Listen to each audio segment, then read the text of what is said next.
New cycling season's kicking off, and if you're after an eye-catching jersey, I might have some pointers for you. Been checking out new arrivals from a long list of brands, scouting for the nicest designs, and here's the second episode. We're gonna take a quick look at 3 design-driven brands dropping some pretty loud collections. Coming in at number 3, Love the Pain. Love the Pain is a US brand that is all about pumping out gear for the last percent of cyclists who dare to stand out.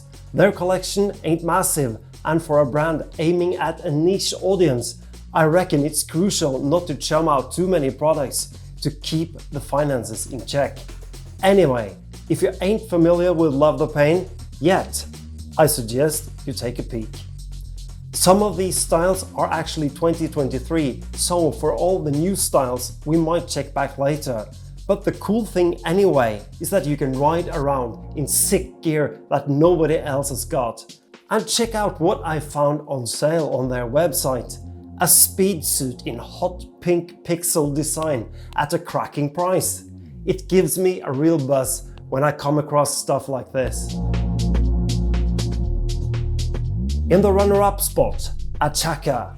Aussies have always been willing to go an extra mile and stand out positively for some sick designs. Rest in peace, Hunter Bros. ATTAQUER is a brand that's flown under my radar for way too long.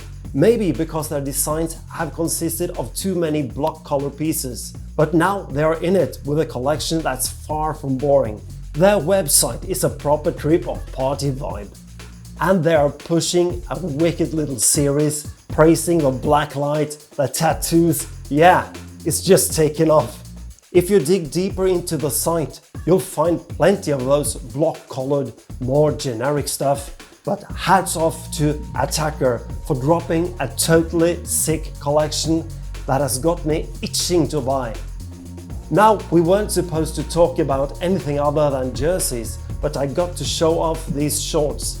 Landscape race bib. It's just delightful.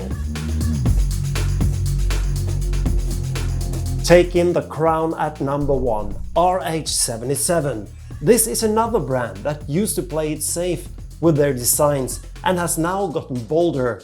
Here you'll find a mix of minimalistic design, like on the label of an old medicine bottle, punky cutouts, and soft gradient color tones. Subway is an incredibly cool jersey with its dark and aggressive vibe. It reminds me of Primal Scream album covers and booklets from the 90s. Punk aesthetics ain't easy to pull off and make look good, because it can easily come off as too contrived. But the designers have done a solid job and are delivering at least 3 such jerseys. I'd gladly have them in my wardrobe. And to top it off, they are launching white pants this year. Welcome aboard, folks. It looks very slick. Overall, the collection is absolutely banging. And that wraps up the second episode out of 3, where I'm showcasing the best jerseys from the 2024 season. Catch you later.